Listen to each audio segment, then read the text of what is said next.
de fortalecer o empoderamento dentro e fora da universidade e lembrar também que o racismo estrutural deve ser cada vez mais combatido. Para falar sobre esse assunto, eu vou conversar a partir de agora com o secretário adjunto de Inclusão e diretor de Ações Afirmativas, o Pedro Rodrigues Cruz. Pedro, seja bem-vindo aqui ao Tom Maior. Ai, meu Deus, cadê? Isso, já está ok o áudio. Pedro, boa tarde. Boa tarde. Quem também participa deste bate-papo comigo é a nossa parceira aqui do Sistema Sagres de Comunicação, Lívia Bailão. Tudo bem com você? Oi, Jéssica. Boa tarde para você no estúdio. Boa tarde ao Pedro e a todos os ouvintes, telespectadores e internautas da Sagres. Pedro, para começar o nosso bate-papo, eu queria que você explicasse para a gente, contasse para quem está acompanhando aqui o Tom Maior, quais ações, quais são, na verdade, os temas que foram levantados, que estão sendo discutidos dentro desse Novembro Negro promovido pela UFG. Bom, boa tarde a todos e a todas. Eu sou Pedro Cruz, então aqui da Universidade Federal de Goiás, sou cientista social, estou atualmente como secretário adjunto aqui de Inclusão e também como diretor de Ações Afirmativas. Bem, a proposta do Novembro Negro, ela é uma proposta que nós partimos do pressuposto de que nós deveríamos desenvolver ações dentro da universidade que não ficassem concentradas no dia 20 de novembro apenas, no Dia da Consciência Negra. Então, nós buscamos parceiros para poder fazer um trabalho e ampliar essa discussão. Então, nós propusemos a criação de um calendário conjunto, e numa parceria muito estreita com a Pró-Reitoria de Extensão e Cultura, para que nós pudéssemos, então, fazer uma discussão muito mais ampla, abrangendo a questão do racismo, abrangendo as políticas públicas que são criadas como medida para amenizar o impacto dessa ação do racismo nessa população e também uma programação que traga a apresentação culturais, da população afro-brasileira, para que a gente possa, então, com isso, também fazer esse resgate da cultura da população negra brasileira, Nós iniciamos a nossa atividade aqui na universidade no dia 3 de novembro, com a abertura oficial, onde contamos com a participação de outras entidades e movimentos que estiveram presentes conosco, Nesse mesmo dia 3, no dia 3 já tivemos atividades também na parte da noite, Nós temos um extenso calendário que vai para o novembro inteiro. A gente começa do dia 3 e vai até o dia 30 com a nossa programação.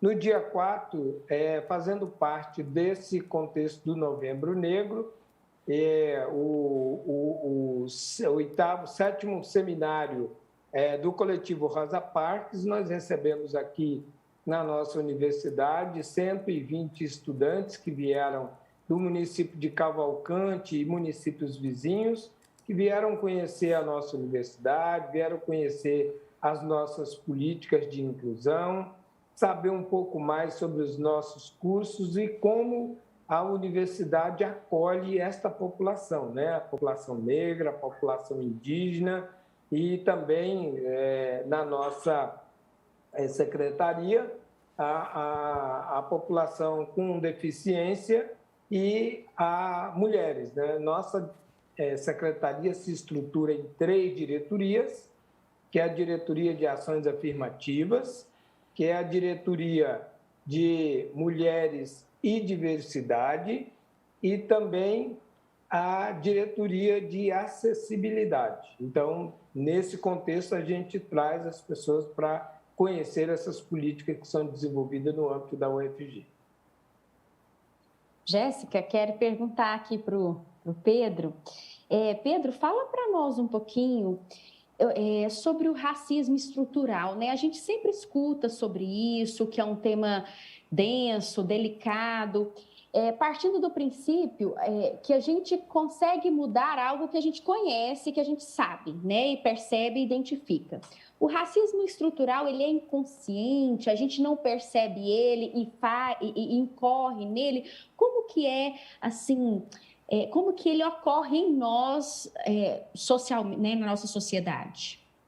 Bom, o racismo aqui na nossa sociedade brasileira, ele atua de forma multifacetada, né? Então, assim, a gente chega ao ponto de ter a ação racista que você praticamente não percebe, mas nós temos aqui, infelizmente, no país também, ações racistas muito violentas, porque o racismo é uma forma de violência, né? Que perdura, né? E que a sua ação concreta, ela discrimina, ela exclui e ela mata, né? A gente tem visto muito essa questão de vidas que são ceifadas por conta desse comportamento.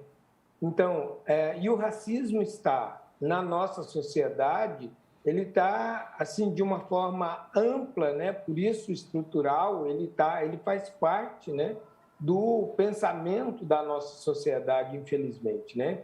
Então, a nossa sociedade, por mais que se negue, e todas as vezes que você levanta essa discussão sobre o racismo, há uma negativa de imediato que nós não temos racismo no Brasil, que o Brasil convive muito bem nessa relação étnico-racial, da democracia racial e etc. Mas o fato concreto é que nós podemos perceber que, primeiro, nós estamos falando de um país que estrutura uma lei onde a lei proíbe o negro de frequentar a escola. Nós estamos num país em que cria uma lei em que o negro é proibido de ter posses da terra, né? A gente está num país onde você olha para o mercado de trabalho e olha, por exemplo, para quem estão nos postos de comando das empresas, você não consegue ver a população negra ali presente naquele ambiente. Nós estamos num ambiente de ensino que há 3 décadas atrás, 2, 3 décadas atrás, nós tínhamos pouco mais de 5% da população negra frequentando o ensino superior no Brasil, nas instituições públicas, né? E hoje, graças a medidas que foram tomadas a partir da ação efetiva do movimento negro, do movimento social de uma forma geral, né, que possibilitou também que na Constituição de 1988 nós pudéssemos fazer com que ela recepcionasse ali vários direitos sociais e a partir da recepção desses direitos nós tivemos a possibilidade de que o Estado brasileiro pudesse materializar políticas públicas para fazer a inclusão desses grupos sociais historicamente excluídos, né? Um exemplo que a gente pode dar sobre essa questão do racismo, a gente pode olhar para alguns setores da sociedade e perceber, por exemplo, quando a gente olha para a população carcerária brasileira, quem é que está em massa encarcerado lá nas prisões brasileiras? A população negra, sem nenhuma dúvida, né? Sem nenhuma dúvida. Quando você olha para as universidades, até bem pouco tempo, sobretudo naqueles cursos de maior demanda, o que é chamado de cursos mais elitizados, a presença dessa população não estava lá registrada. Então, quer dizer, essas são ações que o racismo vai desenvolvendo numa sociedade de base discriminatória, que faz com que as pessoas não consigam acessar a esses espaços, porque elas já começam a ser excluídas desde a sua primeira socialização, né? Quando a criança vai para a creche, quando a criança vai para o início escolar, e a gente já percebe pelas brincadeiras, e isso vai gerando situações de isolamento dessas crianças. E isso continua na vida adulta também.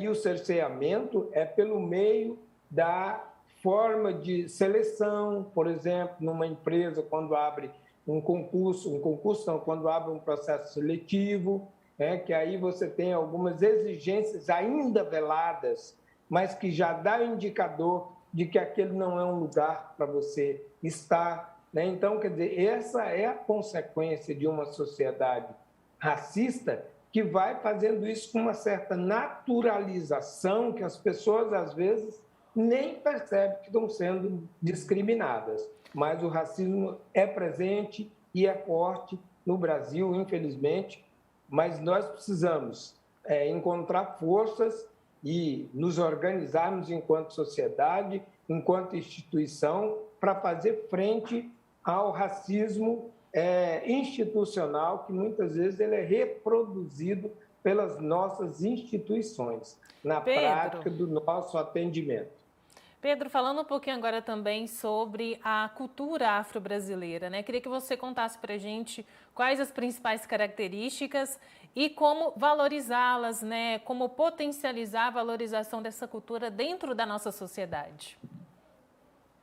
Sim, desde a questão da nossa música, a questão da religiosidade, porque esse é um caso, inclusive, que eu queria chamar a atenção, porque no caso da religiosidade a gente está tendo alguns problemas.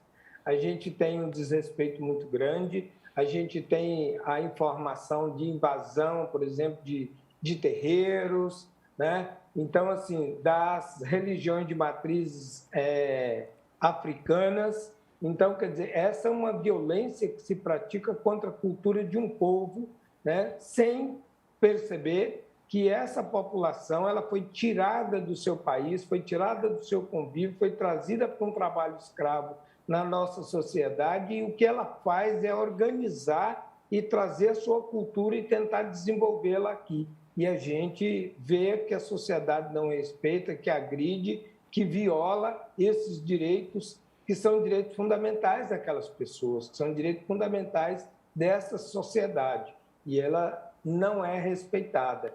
Então, esse é um problema grave que a gente tem, um dos problemas graves que a gente tem, né? Então, o que a gente faz em relação a isso? Nós procuramos, por meio das ações que nós desenvolvemos, seja por meio de rodas de conversa, seja por meio de exposições que se faz, né? Foi feito agora, inclusive, uma dentro já desse Novembro Negro, Terra Se Não Terra, né? Foi realizado no dia 5 de novembro. Nós temos rodas de conversa com várias pessoas, com pessoas militantes do movimento, com pessoas que têm um histórico, né, que participaram de vários eventos nacionais e internacionais também sobre essa temática, para que a gente possa fazer essa sensibilização na sociedade. No entanto, a gente sabe das dificuldades, mas nós não paramos. A universidade, juntamente com outros atores, estão trabalhando. Por exemplo, nós desenvolvemos ações em escolas.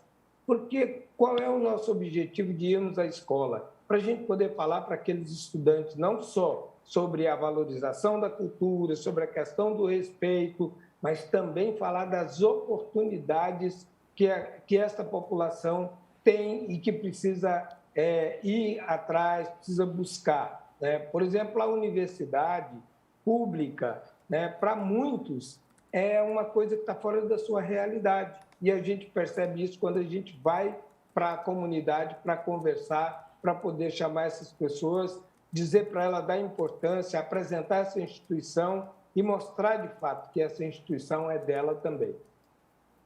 Pedro, é isso, viu? Muito obrigada pela conversa com a gente aqui no Tom Maior, né? Trazendo aí mais detalhes desse tema tão importante para a nossa sociedade. Desejo um bom trabalho para o senhor e até uma próxima oportunidade. Nós agradecemos e nos colocamos à disposição. E, assim, essas oportunidades que são dadas por esses veículos de comunicação, elas são muito importantes, porque nós temos essa necessidade de comunicar com a sociedade, de chamar a atenção para a natureza do que ocorre no nosso país e dizer para as pessoas que estão nos vendo e que estão nos ouvindo que é preciso que a gente se envolva, porque o que acontece com o outro é uma questão nossa também, e nós precisamos nos envolver para proteger, né, esses direitos. Nós estamos falando de direitos.